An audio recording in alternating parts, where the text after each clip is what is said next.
Hello, welcome to the Blue Grid podcast. This is your host, Major Anya Fedotova, a psychologist at Los Angeles Air Force Base. What makes us resilient? What is grit? Please join me as I set out to discover how we can become greedier. This podcast features current and former military leaders, mental health experts, elite athletes, veterans, special operators, superior performers, POWs, and others affiliated with the military who have overcome significant adversity. Each guest will discuss the unique methods and practices to help airmen and really all service members or anyone interested to build mental toughness and grit. The views expressed are those of the author or guest and do not necessarily reflect the official policy or position of the United States Air Force, the Department of Defense, or the United States government. I'm excited to introduce Mark Zinno, the host of the Hazard Ground podcast. Yes, I'm about to interview a host of another podcast that features military service members sharing their stories of combat and survival to help and inspire others, whether they're in the military or not. Mark, I'm going to let you introduce your podcast.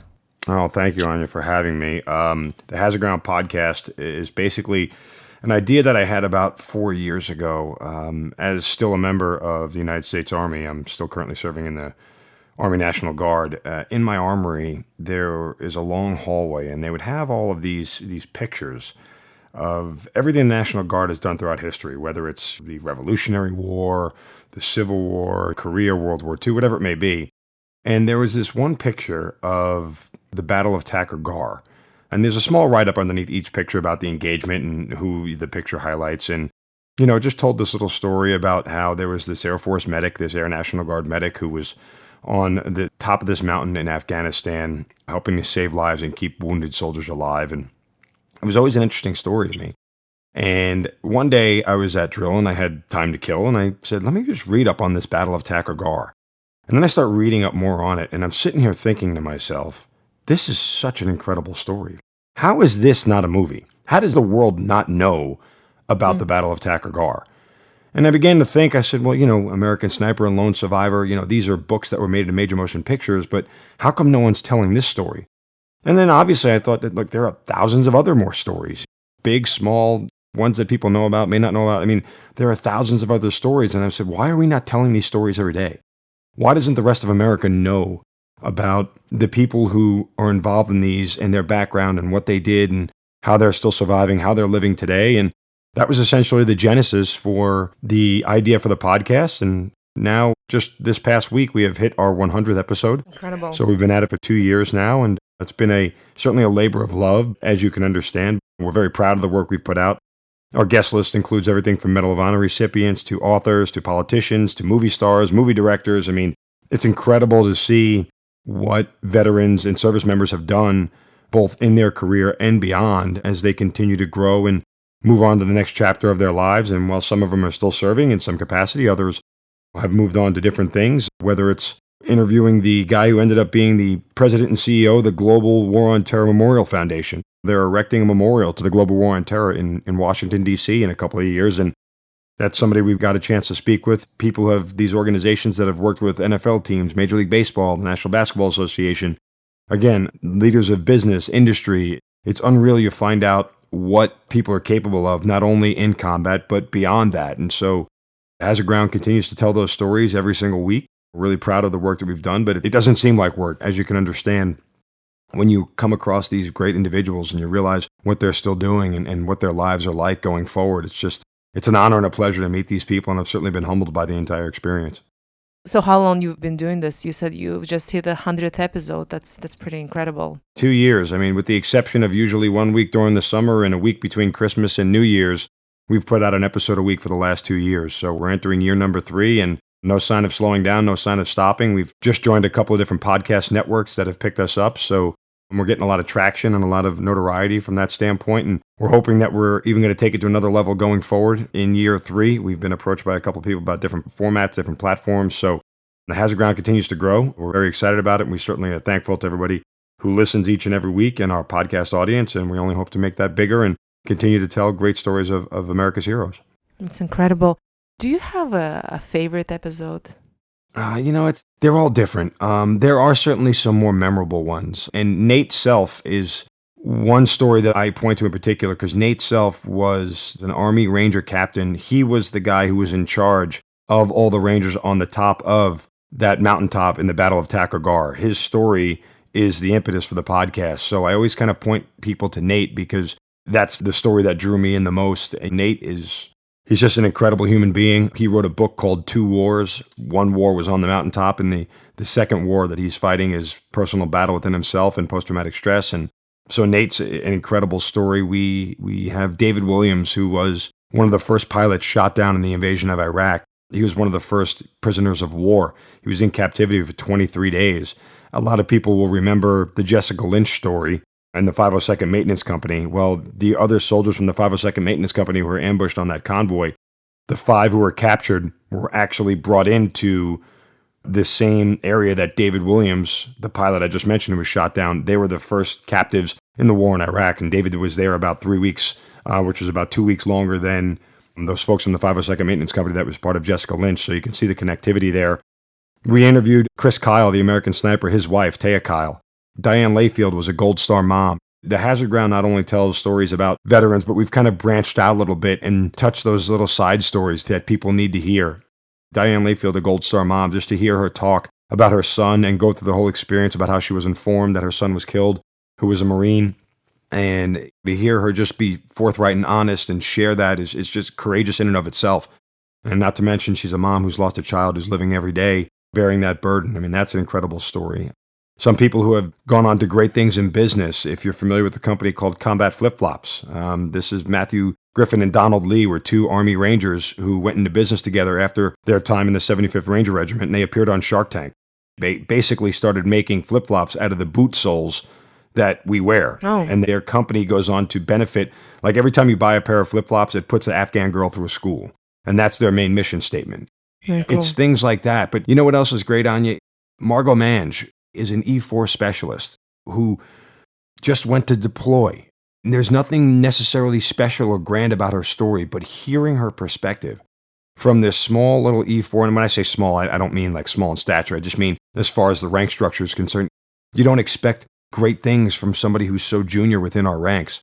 But she tells an amazing story, and her perspective and her candor is refreshing. And just to hear that point of view, I remember her story vividly just because I was so taken back that this is someone who's so young, decided to enlist and had this experience that they've grown from and learned from. And even me, somebody who currently holds the rank of lieutenant colonel, when I hear that story from an E4, I'm like, wow, everybody has something to contribute. So you ask me if there's a favorite, there's just way too many to count. I think they all have their own special place. And I know that sounds like a pretty canned answer, kind of what you'd expect, but they're all different for different reasons. And I just appreciate everybody coming to the forefront and be willing to tell their story. I think that's the biggest thing for me, is that everybody brings their own perspective and it's unique to them, and hearing it is unique. So I think they're all different for different reasons.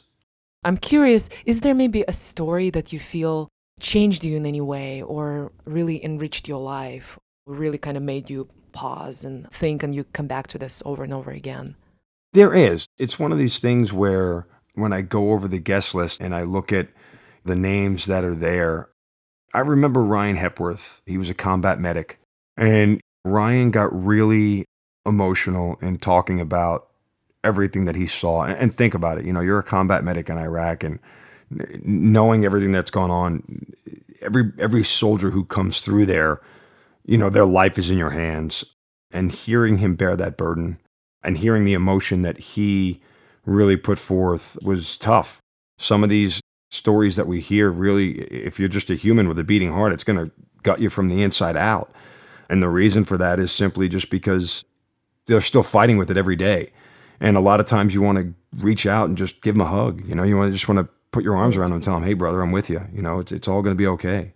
I think that a story like that is one I'll always remember. And Ryan reached out to me a couple of weeks or maybe a month or two after we had recorded and just called to say hello.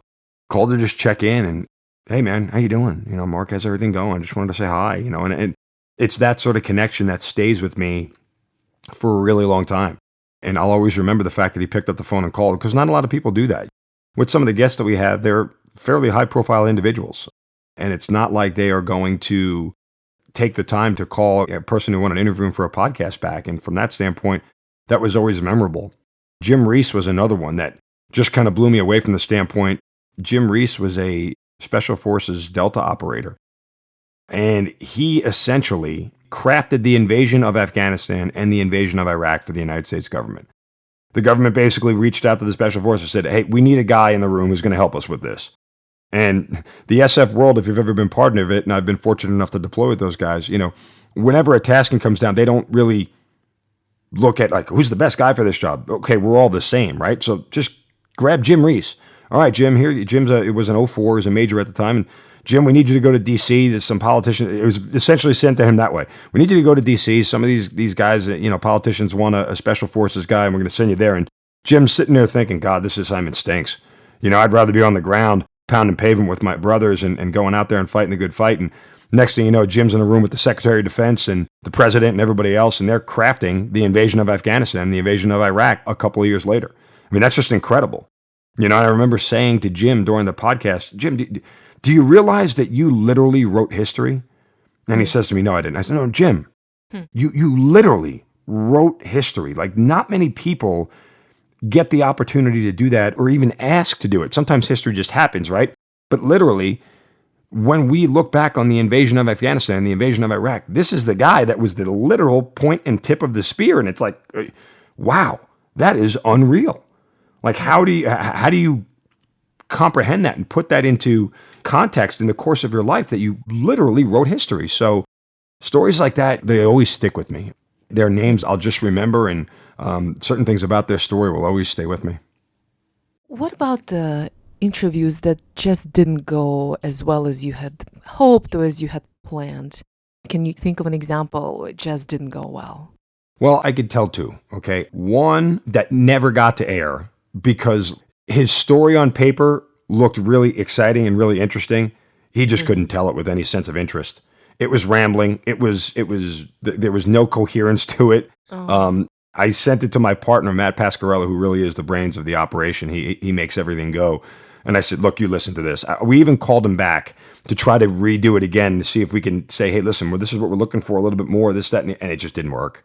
It just did not work. We laugh about it to this day, him and I, because it's the only one that we haven't put to air for content reasons. Like, it was unreal that there was an individual. It's the only person we ever. Everybody has a story, and he just couldn't tell his own in a way that was actually worthwhile to people to listen. It was really, it was worth a chuckle after the fact, and I don't mean that in a disparaging way against the individual. Just as far as content and what our audience and what our listeners look for, it wouldn't have answered the mail. So the story was good and it really happened. It's just he couldn't articulate that. Is that what you're saying? He just couldn't articulate it in a way that, in listening on a podcast, you wouldn't fall asleep. Like, it was literally like I'm sitting there interviewing him and I'm literally like dozing off. Like, my head is in my hand next to the microphone. I'm like, oh my God, this is so boring. Like, it just, there was nothing about it that he could bring across that was really interesting. And I'm sitting here thinking, God, I'd rather just read this. It's simpler. So, it just didn't work. That's really what it was. And then the second one, this is the only other one that never made it to air for publishing for us. It was a female, and she was somebody who was sexually assaulted in her time in the military. And we did the interview, and I thought it was an absolute home run. I mean, it was powerful. It was raw. It was emotional. She hit the nail right on the head. And I remember saying to her, when she started talking to me, I said, when I stand up in front of my formation, I'm literally going to tell everybody these exact words, because that's the way it needs to be said. And this is what people need to hear about sexual assault in our ranks and everything else. I thought it was an absolute home run. After we had recorded it, we were ready to go. She reached back to us and said, look, I don't know if I really told the story that I wanted to tell, this, that, and the other. And we're not out to make anybody look bad or break news or anything like that. We want people to be comfortable telling their story because it is their story, and we want them to tell it, not us. And so we said, look, we'll listen to it. We think it's great.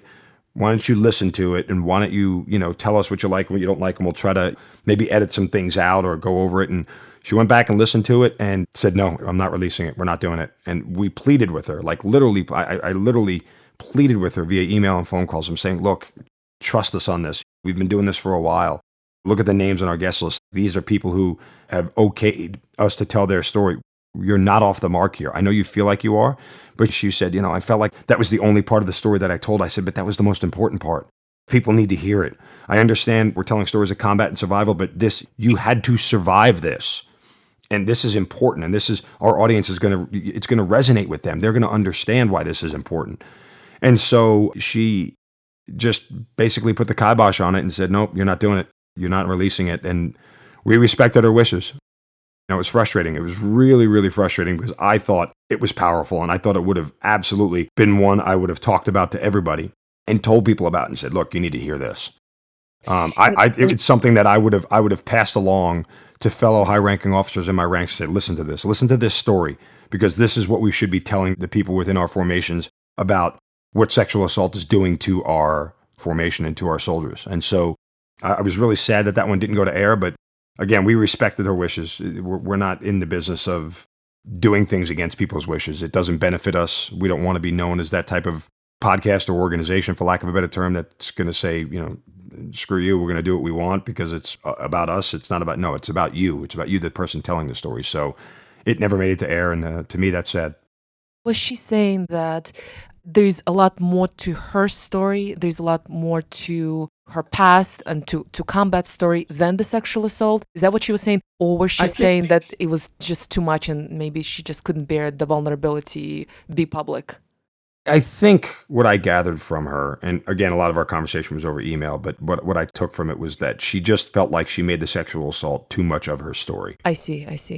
It was there was more to what she did in the military and who she is than just that. She didn't want it to define her. And I get that and I understand that.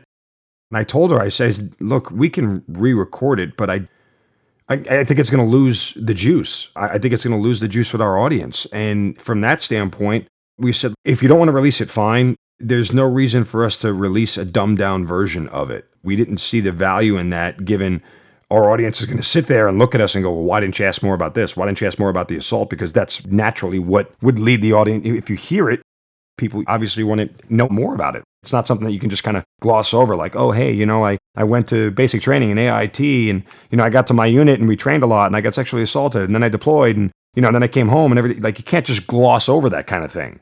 And so without that being a big part of her story, it just kind of felt like, well, how do we tell this story? If you don't mention it at all, fine. But then really, it didn't add up for us. Once she backed off it just didn't add up for us. And we felt like we were doing our audience a disservice by only making that a small part of the story because people would want to know. And again, part of it is, the audience doesn't look at it and go, well, you should have told this story more than the other because you listen to what you're told, so to speak. As a listener of a podcast, you're not really thinking, well, this would have been a better story that if you did this and you did that. And maybe to a certain extent, some people are, but I don't know. We just, when she said no, we left it at that and kind of just moved on. But I really do feel like she didn't want it to be something that defined her in the eyes of a public because she felt like it didn't. So, and we can respect that. We can understand that. And we didn't want to make it that we told her, look, that's a natural, obvious reaction. But that said, the way you tell this is so powerful. People need to hear it. She just didn't want it to happen, so we respected that and moved on. That kind of leads me to the next question, somewhat selfish.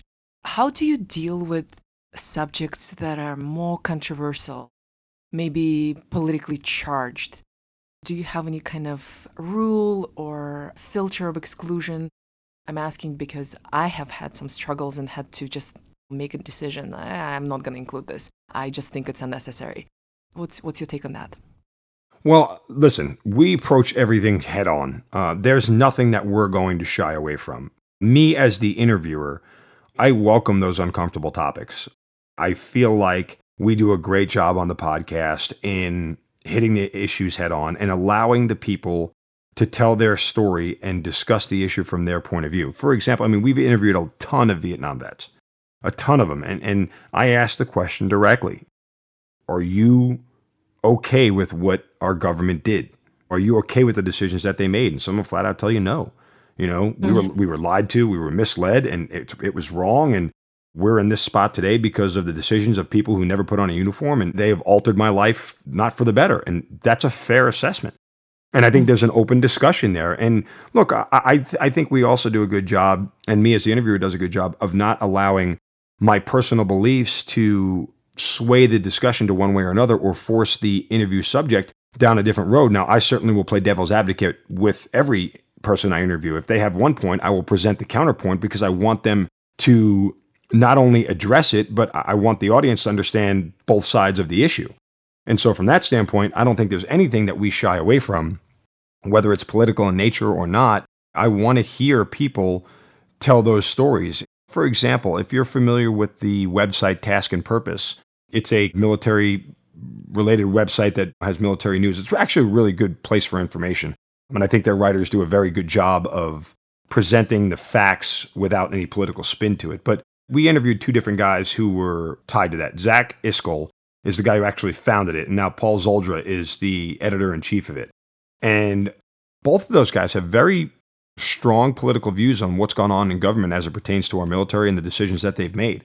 And I allowed them to have those views and have those decisions, but I also welcome the discussion to the fact that, hey, the logic behind the government, at least what I think, is this is why they did it. Another guest that we had, John Jones, he is a double amputee Marine, lost both of his legs. And you may remember a couple of years ago, while Colin Kaepernick, the NFL quarterback, was kneeling and sitting during the national anthem, President Trump at the time, I think he was making his run for office, and this was in the beginning of 2016, held up a picture of John Jones with both of his legs missing as he was sitting down and said something to the effect of, this guy would stand for the anthem if he could. And John Jones basically clapped back at the time, Donald Trump, before he became president, said, don't use me as a political prop. And we had a big political discussion on it. We had a big discussion on how he felt about that as he was used as one and why he was against it and so on and so forth. And the kneeling for the anthem thing is a very divisive issue for a lot of people. But I think we did a really good job at approaching it head on and presenting both sides of the story and allowing John to give his opinions and his feelings because, well, we're telling his story. I'm not going to tell him his feelings are wrong. I'm just going to allow him to give his story the way he feels that he needs to. If I disagree, I can flat out tell him I disagree, but it's not something I'm going to get stuck on because I'm not turning this into a debate show. It's a podcast about his story and his experience in the military. So I allow that to be the final word on things, even though I'll present both sides. And even if I disagree, I'll tell him. But I think there's healthy, spirited discussions. I don't think anybody has ever gotten contentious with anybody. I think everybody understands what we do as far as the hazard ground is concerned and why we do it. And I think they're okay with that. And they're not afraid to answer tough questions. And how do you manage the podcast? And I know you're Lieutenant Colonel in the Army, and then you have a family and you have other side projects. How do you manage your time? How do you manage all your responsibilities? It's tough, but there are days where I'll get a call from my partner, Matt, about X, Y, and Z that needs to get done for the podcast and this, that, and the other. And it's, there are days that it's just like, oh God, this is the last thing I need to be doing right now because I have so many other things going on, whether it's my kids or work responsibilities, guard responsibilities, meetings for, I'm constantly, even though the National Guard, they tell you it's 1 week in a month, 2 weeks during the summer, when you're a battalion commander, every single day there's something military related that's going on. Every single day I've got to take a phone call, I've got to go into a meeting, I've got to sign paperwork, whatever it may be. And some of these stuff is small and it's real quick, but it's still responsibilities that I can't just push to the side. And so I remind myself, and I get reminded often. Usually it's one of those things where, like, if I have to record a podcast and it's inconvenient, I sit down to do it. And then literally, like 3 minutes in, I totally forget anything that ever bothered me about doing it. I just get caught up in the story. I get caught up in the individual that I'm talking to. And by the time it's done, I sit there, I'm like, damn, that was great. I'm glad I did that. Like, that's going to be awesome for our audience. And I get really excited. And then, of course, people come up to me and give me feedback on it. Hey, I saw your podcast and hey, I listened to this episode. That was amazing. Somebody will shoot me a text or a note on social media, whether it's Twitter or Facebook. Hey, this was a great episode. That was so amazing. I love listening each week when you guys, and I'm like, wow, it's all worth it. It's all worth it. And it's a balancing act like anything else. And I'm sure you have the same thing, struggling between patience and work and everything else and all the other responsibilities. But the reward you get for doing something like this is unreal. And then even to another level, the people that we've met and the organizations that we've come across, and people have reached out to me and said, hey, Mark, we'd love to have you part of this, and we really like you to be part of that, and can you speak to these group of veterans and this, that, and the other? And I'm like, wow, you're asking me, like, just because I host a podcast? I mean, people see the value in what we're doing, and people see the value in the stories that we're telling, and us just being a vehicle for that. Again, I like to highlight the people who have told the stories more than I do myself or Matt or the work that we've done. We're just kind of that viaduct to get the stories out there to the public. And the fact that people reach out to us for those type of things, I think, is incredibly rewarding. I mean, it's just a constant reminder of why, even if it's inconvenient at times, to do the work that we need to do, Matt and I never look to the side and say, no, we're not going to do it. We're always putting our best foot forward when it comes to the pod, because there's a benefit to so many people in the work that we do. Yeah, I feel very similarly as well. And I think to add to this, just the people that I've met and the relationships that I've developed with them, you feel like you get to know your guests a little bit more intimately. And then there is depth to those connections that you wouldn't have had otherwise. And I feel that enriches your life in so many ways. Yeah, and to that end, I mean, it's one of those things where, I wrote a note on Facebook to everybody, because I'm not like a big Facebook poster anymore, just because I don't have the time to sit there and throw every thought that I have onto social media. But I did do a write-up on the fact that we had our 100th episode coming out this past week. And, I remarked that this has changed lives, what we've done. And I don't say that lightly at all. But most importantly, it's changed my life. It's changed our life, myself and my partner, Matt. We are incredibly grateful for the work that we get to do. It's not really work from that standpoint. Again, as I just said, sometimes it's inconvenient timing-wise, but it's never work for us. And the idea that we're connecting people together, connecting organizations, and putting veterans in touch with other veterans to help each other out. I mean, we have been incredibly, incredibly grateful for that opportunity to change lives. And at the end of it, the lives that we've changed the most are our own. And to that end, I don't see us ever putting this project down and saying, you know what, it's not for us anymore. I mean, I think we get so much out of it, and the work is easy.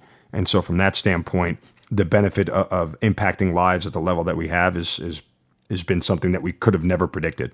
Yeah. Yeah. Have you ever received negative feedback?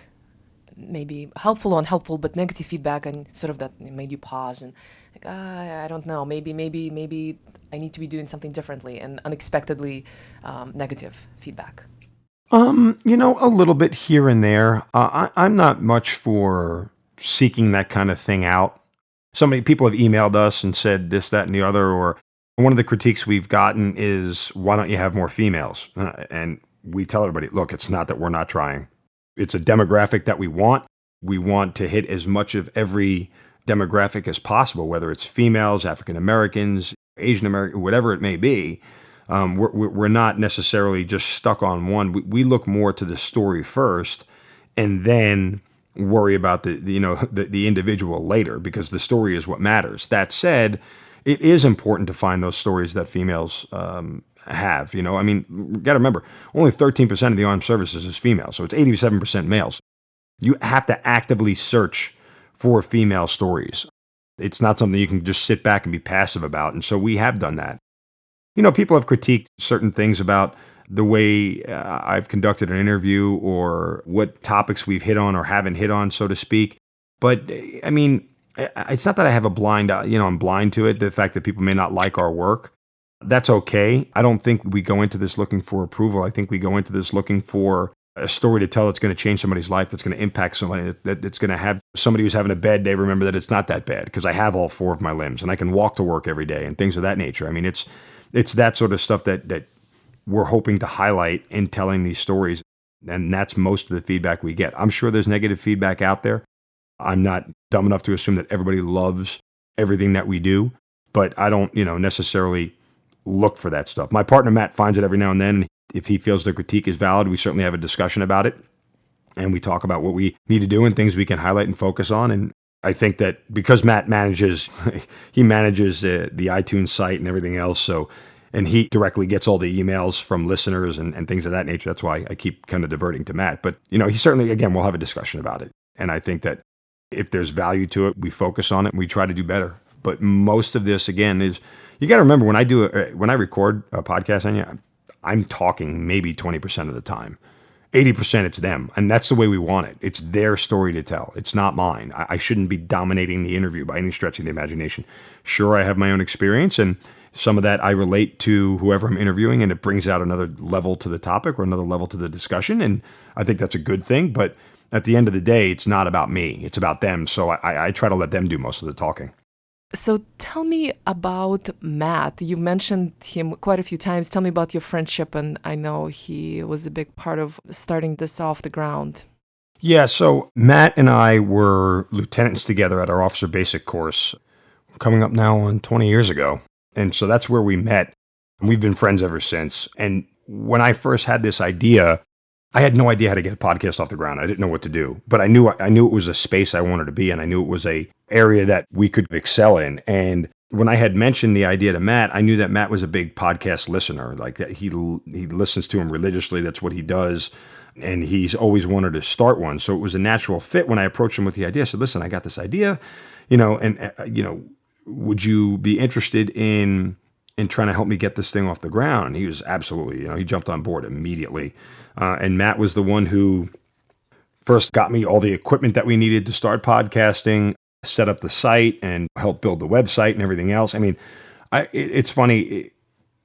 As much as I get a lot of the notoriety for the podcast because I'm the voice that people hear and I'm the name that's on it for the most part, I say this 100% that this podcast is nowhere near successful. It's not successful at all without Matt.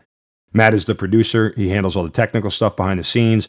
Matt researches and gets the information on 90% of all the guests that we do.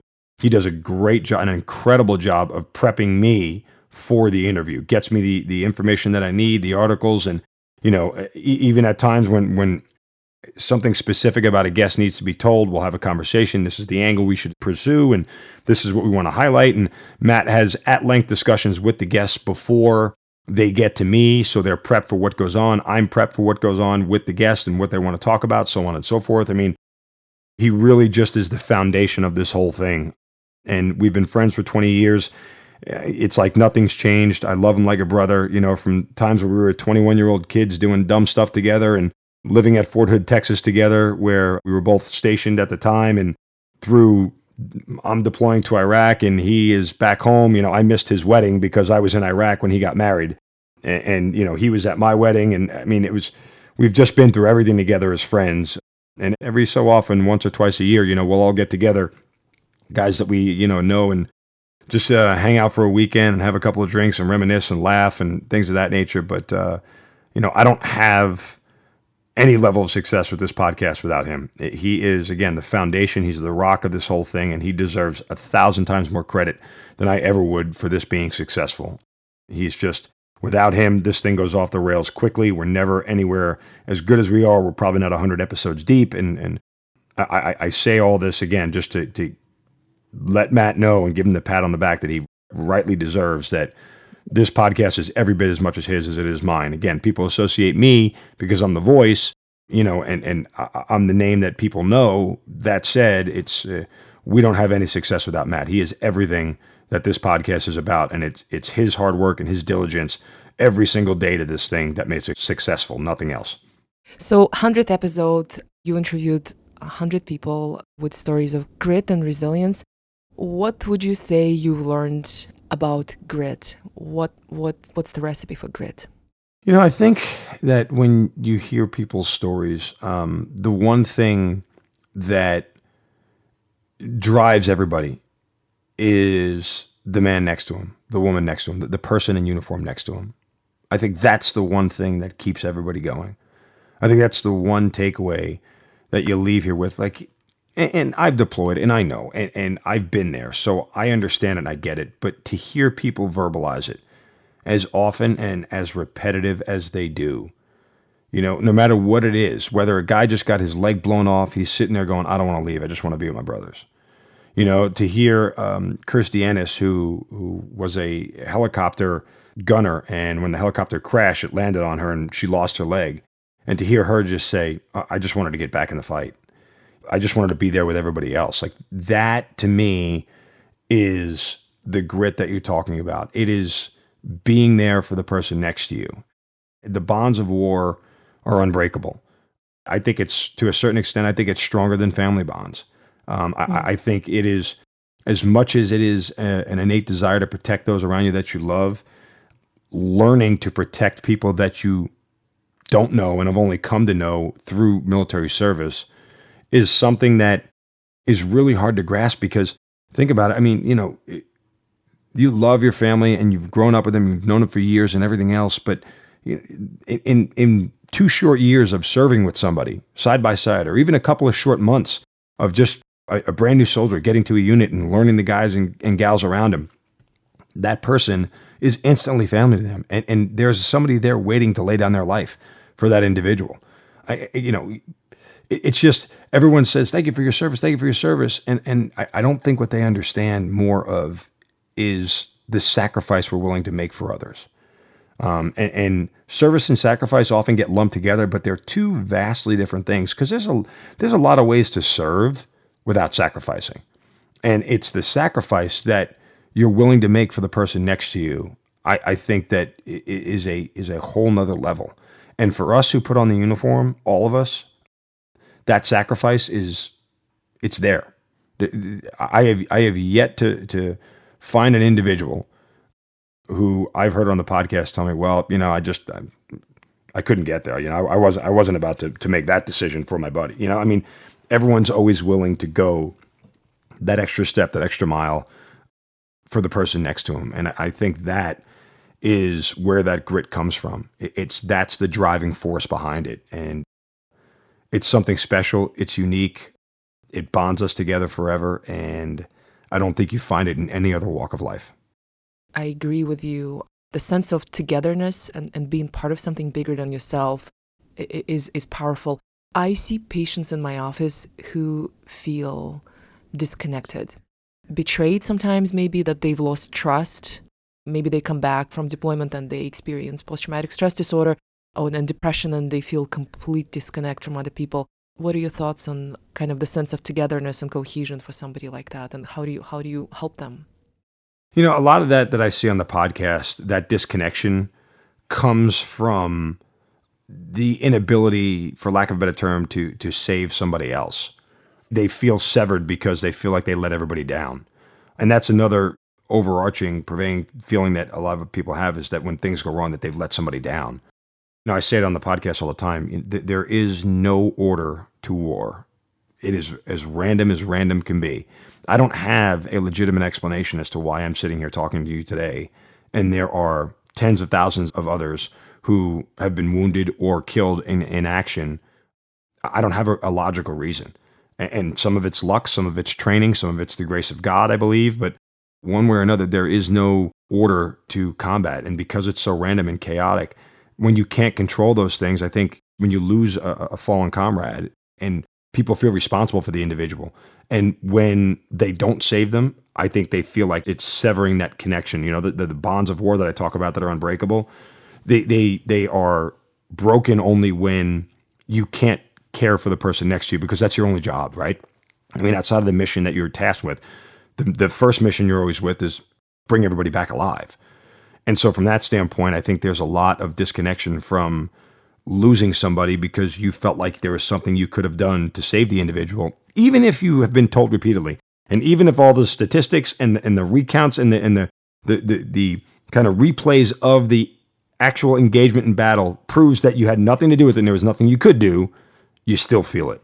And you still feel that you have let somebody down. And that, I think, kind of creates that sever or cuts those bonds that seem so unbreakable. And I think it's just, as you would understand it, that's a perspective thing. It's not that they should be broken, it's that they should be stronger, because you have to keep them alive and you have to make their sacrifice worth it and everything else. But there's a ton of guilt in combat. It's unforgiving from that standpoint. Emotionally, what it does to different people, and I think that's some of the other things on the podcast that we always end up coming back to, is how people deal with what they went through. Some people compartmentalize well. Some people have to bear the burden every day. Some people turn to alcohol. They turn to drugs. They lead a different life that they weren't meant to lead because they don't know how to deal with what they're feeling.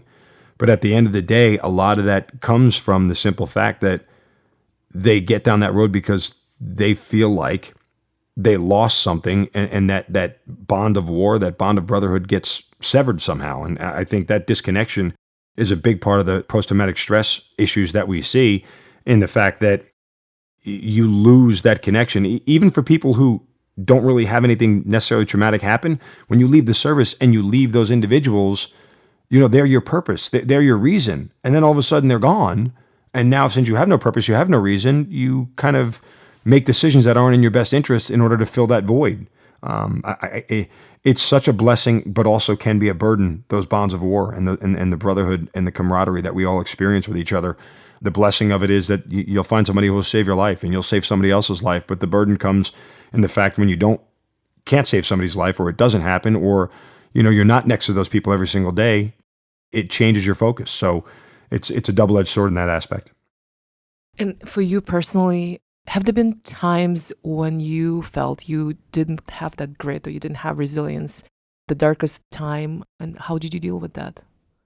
During my first deployment, I got very fortunate. I always tell people that if you laid out all the assignments in Iraq for a mid-grade captain and asked me to choose one, I couldn't have chosen a better one. I got very lucky with my assignment. I was attached to the Special Forces, and that said, I got to do things and experience things I wasn't qualified to do, I wasn't trained to do. But in that environment, it's sink or swim. They throw you in the deep end and say, figure it out. And I was somebody who was good at figuring things out. And the one way I knew that they respected me, even though I didn't have the tab that they had as far as Special Forces was concerned, they just kept giving me more work because they knew I was competent enough to handle it.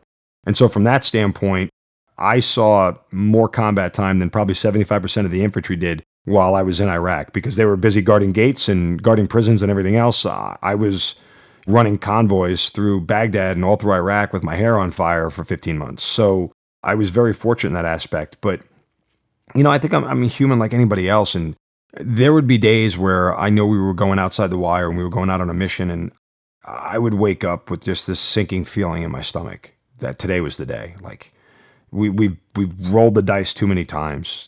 Something bad has got to happen today. And it would almost consume me.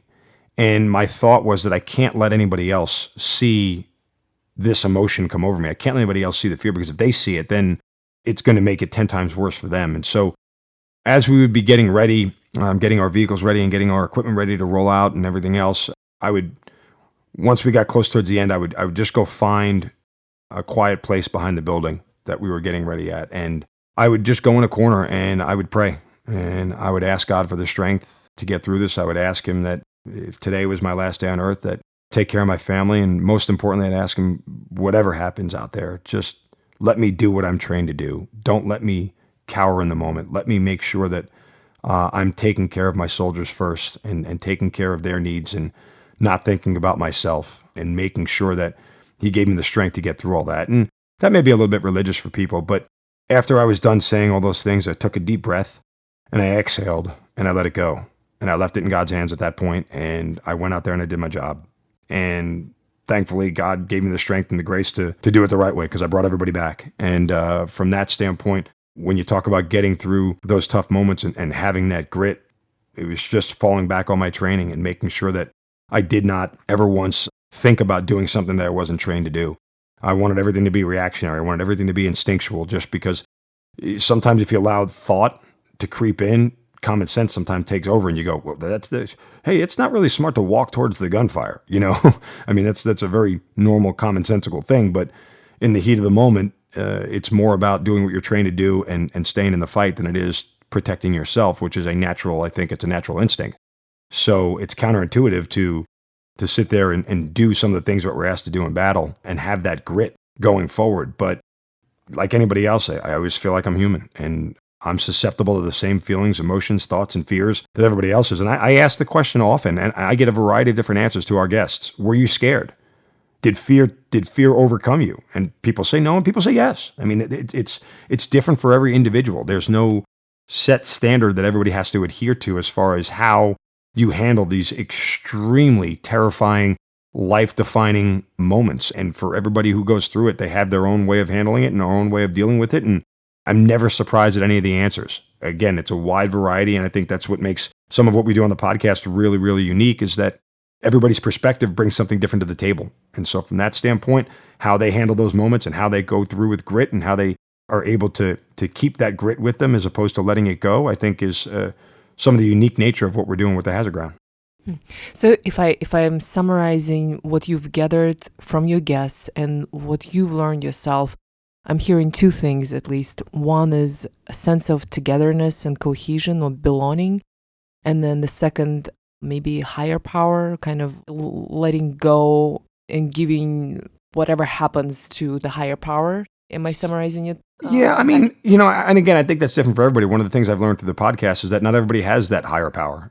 A lot more pragmatic, practical people will look at it and say, well, yeah, I'm glad God's involved in this, but God's not coming down and stopping a bullet from coming my way.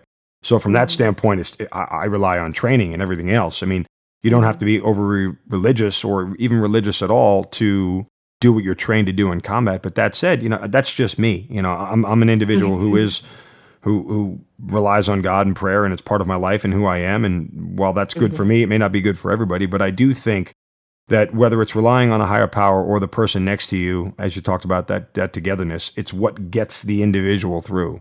Whatever gets you through those tough moments is really what you're going to rely on and what you're going to lean on when all the chips are on the table and something's happening that you're going to have to make a decision one way or another. But I think for each individual, that's different, and that's okay. Any words of wisdom for those service members who are currently struggling with whatever comes their way, with their daily difficulties? You are not alone. You'll never be alone in this fight. There's no reason for you to ever feel alone. There are people who are going through the same thing, and there are people who want to help you. It's not anything that you should worry about being looked at as weak, as inferior for. Whatever you are dealing with, talk with somebody. And it doesn't matter whether it's a military service member. And here's the thing. I get that it's hard to talk to non-service members about this stuff because they just don't get it. They don't understand. And it does feel like a burden to have to go through every minute detail about what happens and why and everything else. But you know what?